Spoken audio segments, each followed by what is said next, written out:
Le 26 novembre 1937 paraissait dans le toujours excellent « Je suis partout » la critique de François Vineuil du film italien « Le capitaine de Florence », Condottieri, texte intégral. Le cinéma italien est en train de retrouver son ancienne activité.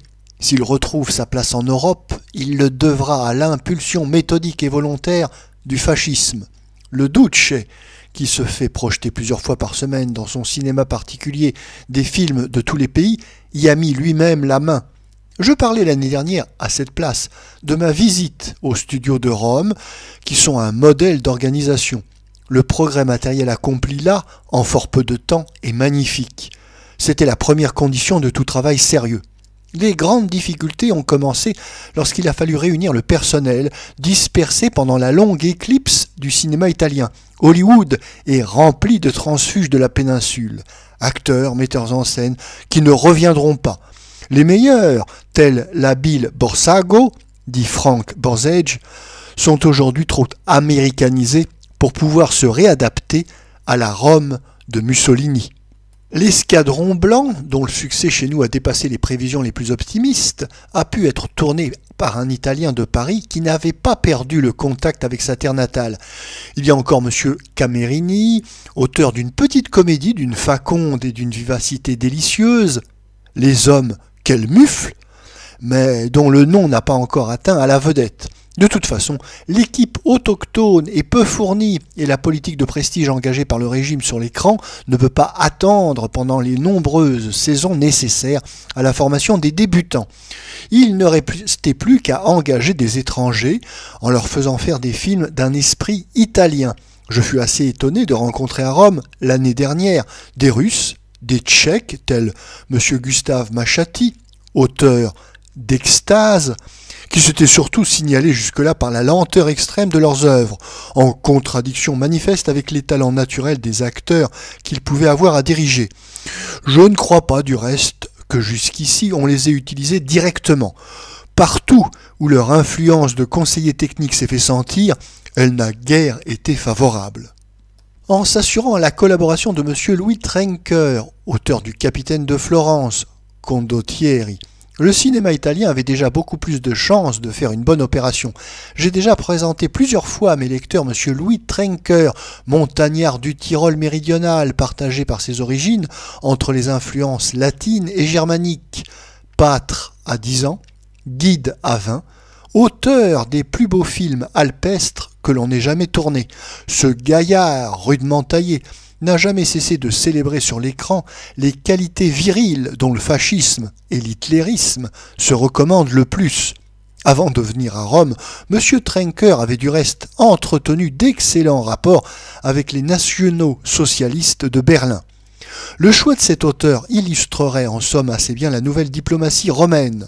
En tout cas, les fascistes étaient sûrs de se trouver avec lui en communion d'idées, sans être aussi éloignés les uns des autres par le sang et la géographie qu'avec un pur Germain, un Prussien du Nord. La physionomie de M. Trenker est fixée depuis longtemps. Son œuvre est à la fois sympathique et un peu fruste.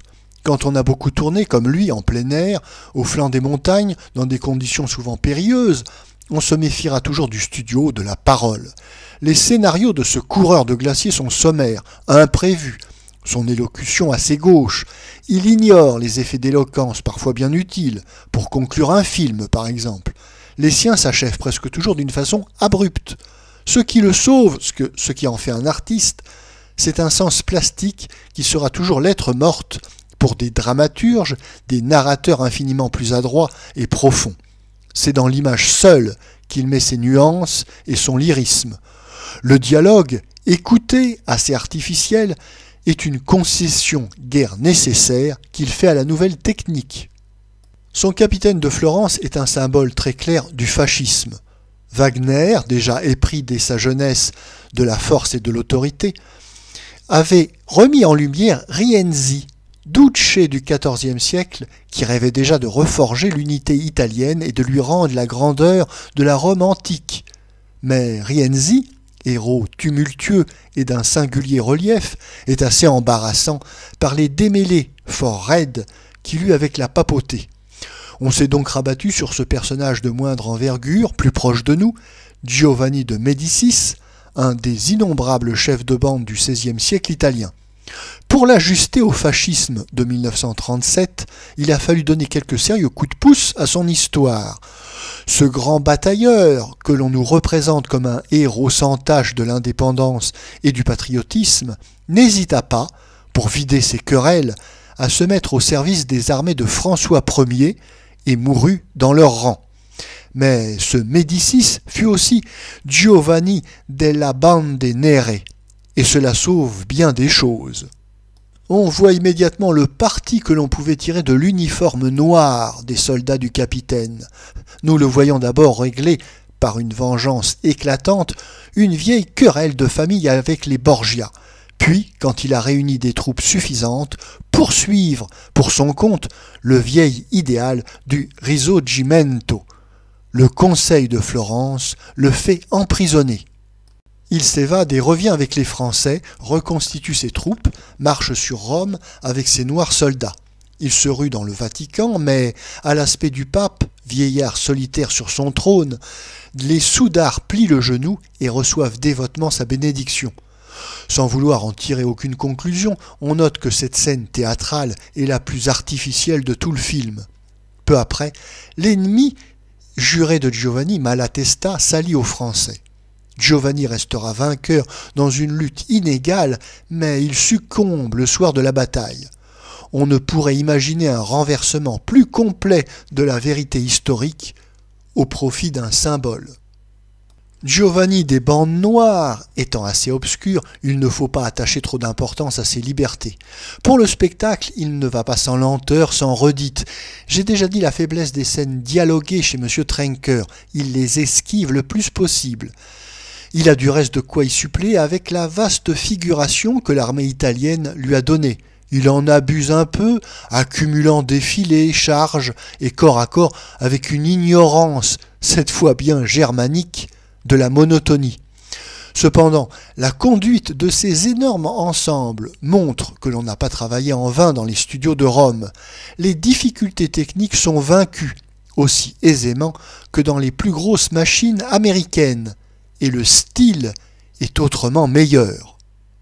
M. Trenker nous restitue au cinéma le plaisir plastique, c'est vraiment sa grande vertu.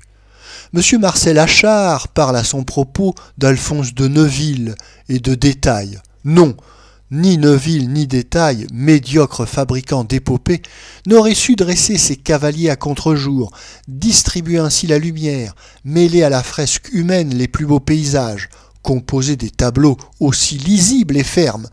C'est un excellent peintre, et surtout un peintre sobre. Il a su éliminer tout le bric-à-brac historique. Dans le détail, ses uniformes, ses costumes s'écartent sans doute quelquefois de l'archéologie. Mais ces soudards, rudement et simplement vêtus de cuir, nous semblent infiniment plus plausibles que les troupiers bariolés que l'on eût vus à Hollywood. C'est une heureuse stylisation, assez voisine de celle qu'avait conçue Dreyer dans sa mémorable Jeanne d'Arc. M. Trenker lui-même, jouant avec une énergie concise le rôle de Giovanni, apparaît surtout dans les dernières images pareil à un bronze florentin au mâle méplat. La distribution italienne est très honorable, sauf les rôles de traîtres qui sont des barytons d'opéra. Il y a une très amusante silhouette de soudards paysans hirsutes et courteaux que l'on reverrait avec plaisir dans une comédie. Au fait, si les films de propagande répondent aux plus importantes nécessités de ce cinéma, on espère bien que l'Italie saura faire une place aux bouffonneries, aux vives pochades qui sont si bien dans le génie de ses comédiens.